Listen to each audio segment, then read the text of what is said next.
Hey everyone, I'm Dr. Brant Larsen. Welcome to the video. This one we're talking about the 17 symptoms of liver dysfunction. Now I already made one on the gallbladder. I get quite a number of people commenting on that and emailing me and calling my office about that one specifically.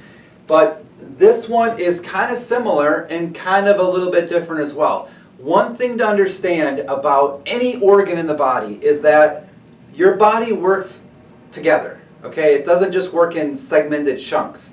It's not like a car where your alternator goes out. If your alternator goes out, your alternator goes out. Nothing else gets affected by that really. In the human body, it's not the same thing. We have compensation, we have adaptation, we have this amazing brain that we do not even remotely fully understand of how it all works. And it's always doing these amazing things in the body. So we're going to go through 7 symptoms, but understand that it doesn't just go with the liver. Okay, it's not like this symptom goes with the liver and nothing else. It doesn't work like that. There's all kinds of overlap. This just gives us some clues as to saying, okay, that person's liver might be not working quite right. Let's kind of look in there a little bit more and see what we find or what nutrients they need or whatever it might be. Okay, so just understand that. So let's get to it. Number 1 here is excessive hormones. So it could be, like it says, estrogen, progesterone, testosterone, cortisol, etc., etc. It's just like skin cells. You don't have the same skin as you did 5 years, 10 years, a week ago, right? Your body's always making new. So all these different organ systems are always making new hormones. Those hormones get used in the body does its job, and then it needs to break them down. Your liver is one of the organs that helps break down old hormones. So if you have all this excess going on, it means your liver is way too burdened by other things. It's clogged up, it's dysfunctional, it's just working too much because it's something like over 500 different functions. I mean, it does so much for the body.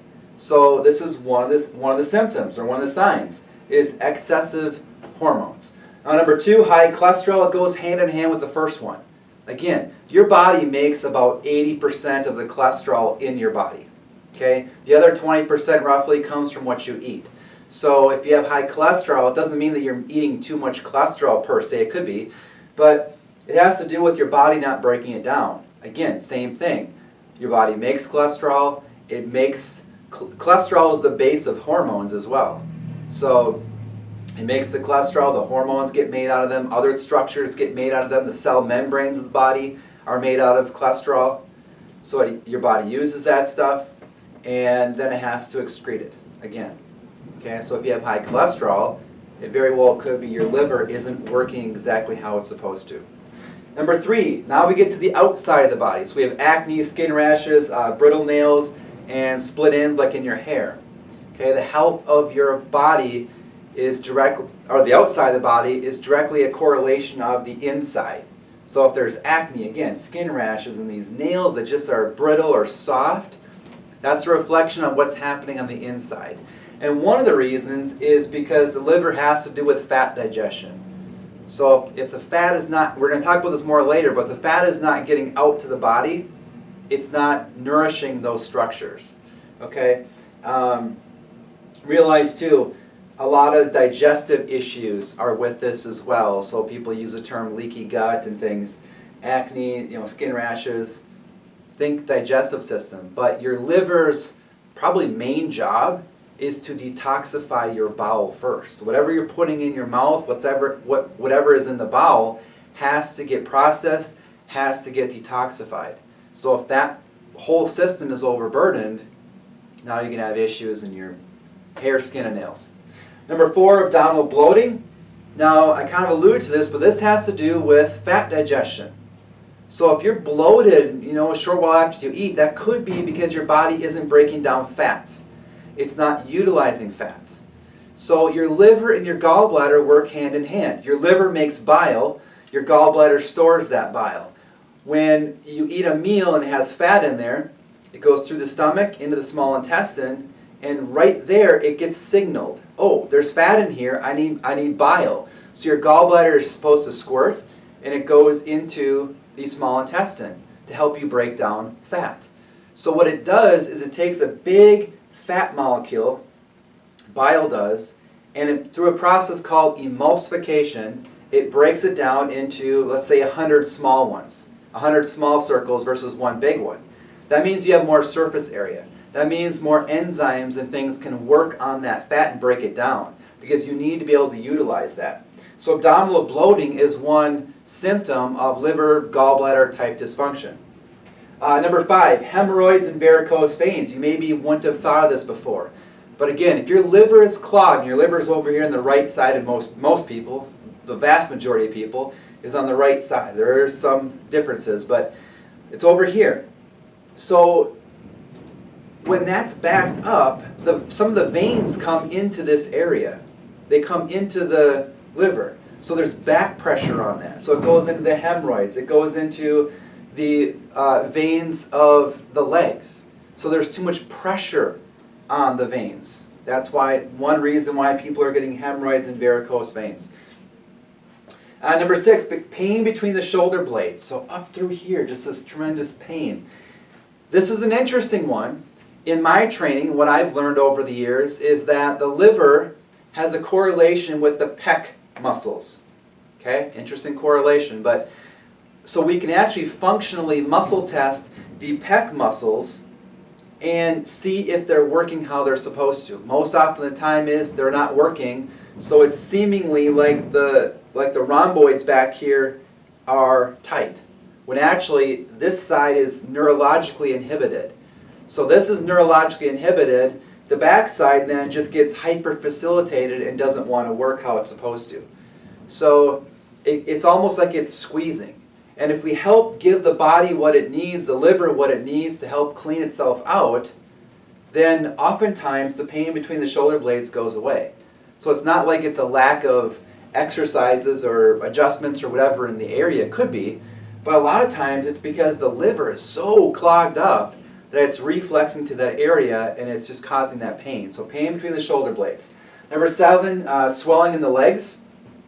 And swelling in the legs could be caused from kidney issues as well and heart. Okay, those are all organs that go along with swelling in the lower part of the body. Liver can as well, because the liver can't excrete excess antidiuretic hormone. Again, it goes back to the very first one, I think it was, where there's excess hormones. So if you can't excrete that, you're going to have this settling of fluid down the lower body. But be thinking kidney as well, be thinking heart. Those are some of the organ systems that are starting to break down. But again, they all work together. Number 8, decreased resistance to infection. So colds, flus, things like that. When your liver is so busy doing other things, you're going to have a decreased resistance to infections. Okay? And once we help people kind of clean some of their systems out, it's amazing. They'll come back and they'll say, wow, I don't get the cold anymore. I don't get flus anymore. My kids don't get it anymore. Yeah, because their body's working how it's supposed to, not a clogged down version of what it could be. Number 9, blood sugar handling problems. This has to do with the conversion. So blood sugar is interesting because it's not just your pancreas. We think of pancreas all the time with blood sugar. Yes, that's part of it. Your adrenals are important for blood sugar regulation, but so is your liver. So the conversion issue has to do with glucose, glycogen, and these different storage forms. All right? But just in general, be thinking blood sugar handling issues could be partially pancreas, partially adrenal, stress, different things like that, but also partially liver. Number 10, food allergies. Wow, this one is definitely on the rise today. Okay, when I first started in practice 15 years ago, whatever it was, I would get people off of foods and they would feel miraculously better. But I knew I had to go deeper and figure out what was really causing those issues. Now, I get phone calls, I get new patients saying, yeah, I'm off of gluten, I'm off of dairy, whatever, like if those are terrible foods, right? And I used to feel better, but now I don't anymore. Exactly. Because it isn't truly the issue. Is the food as good a quality as it once was? No, probably not. Right? I'm not going to say that. But it's not just the food is the problem. There's more to it than that. And oftentimes it's in the liver. The liver can't process things. It's just too toxic, too clogged up with different stuff. So Food allergies are a symptom of that, and I had this because I had different parasites and things, and how do I know? Because I saw them. I saw them in the toilet. 8-inch roundworms, I'm going to say it on video. 8-inch roundworms. I cleared them out, and I used to have a dairy issue, gone just like that, okay? Plus, I had environmental allergies. That was also an issue. So I had I had allergy shots, 3 shots every Saturday morning for somewhere around 3 years. Took the edge off a little bit, but it did not even remotely come close to fixing why I had the issue. My body was toxic, my liver was toxic from parasites. Right after I got rid of those, everything changed. I could bale hay, because my parents have a hobby farm. Bale hay, no problems. I used to be on the ground sneezing out of control for 5 minutes straight. I'd be wiped out for 3 hours after that. Environmental allergies have a big component of the liver to them because the liver is so overworked with different things. And again, I have first-hand experience with that as well. Number 12, hypothyroid symptoms. So the thyroid gland is really important. You can watch some of my videos on the thyroid, but the reason why the liver is involved in this is because your thyroid makes kind of 2 main hormones. We'll stick to that, T4 and T3. T4 is the inactive hormone, T3 is the active one, okay? So the hormones are supposed to work on all the cells in the body, tell them what to do. So your liver makes somewhere around 93, or your thyroid makes somewhere around 93% T4, the inactive one, and about 7% T3, the inactive, or the active one, sorry. 94% or 93% T4, the inactive form, about 7% of T3, which is the active form. So somewhere along the line in the body has to convert the inactive T4 to the active T3. A lot of that happens in the liver. The liver makes that conversion. And if it's busy doing other things, if it's clogged up, if it's handling mercury and heavy metals and pesticides and all these different things, it doesn't make that conversion very well. So your thyroid technically may be fine, but you'll have thyroid symptoms, similar ones, because your liver isn't making that conversion, okay? So that's hypothyroid. 13, tenderness over the liver area. I had this as well before I got my parasites out. A tenderness over this right area. It just kind of ached all the time. It's just a weird feeling where it didn't occur on this side at all, only on the right side. So tenderness over the liver area kind of gives you a signal like, hey, the liver's trying to speak to me a little bit. 14, fatigue. This can happen from any number of organ systems, of course. So adrenal glands, your heart can do it, pituitary gland, which is your master control organ. Liver can do it because if it's not processing hormones and chemicals the way it's supposed to, it clogs everything down. 15, itchy skin, has to do with the fat again. So if your liver can't make the right amounts of bile and the gallbladder can't store that and squirt it into the small intestine at the right time and break down fat, you're not going to get oil and fat to your skin, and you need that. You need to digest fat. One way of knowing that you're not digesting fat, well, for one, it could be a diarrhea type situation. It could be floating stools, though, too. That's more buoyancy, that's more fat in your stools. So you need oils and fat to your skin. And that has to do with the liver, gallbladder working together and breaking apart those big fat molecules into small ones so that your body can deliver that through the bloodstream into different parts of your skin and your body, right? Hair as well, like itchy scalp and things too, liver related, gallbladder too. 16, metallic taste in the mouth. If the liver is overworked, the body, again, it's going to work together. So it's going to try to get rid of poison, whether it's a metal, mercury or lead or aluminum or whatever metal it might be. That metallic taste is your body trying to get rid of something somewhere. It can't do it in its preferred route. It's going to try to do it somewhere else. And then 17, last but not least, yellow tinge to the skin. That's because the liver is not breaking down excess bilirubin, which makes that yellowish tinge. This is known as jaundice.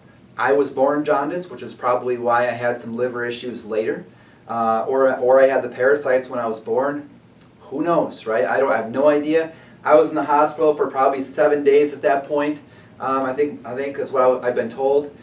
but that yellowish skin. In the last week or two, I think I've had a few people with very obvious yellowish hands, yellowish skin, even on the face. Sometimes it goes in the whites of the eyes, so it gets that yellowish tinge, but that's the liver not fully breaking down that bilirubin.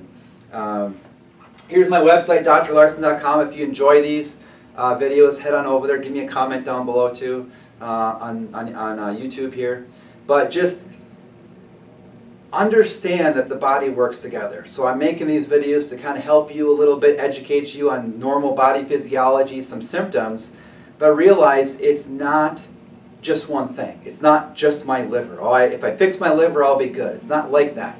The body works holistically. And when I say holistically, I don't mean the kind of semi-overused term. I mean whole, like W-H-O-L-E, whole, holistically, meaning everything has to work together. Heart, lungs, liver, gallbladder, kidney, spleen.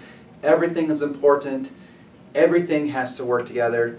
And the best way to help overcome some of these challenges is direct one-on-one attention. I get a lot of comments on the videos, people wanting help, and I get emails and things.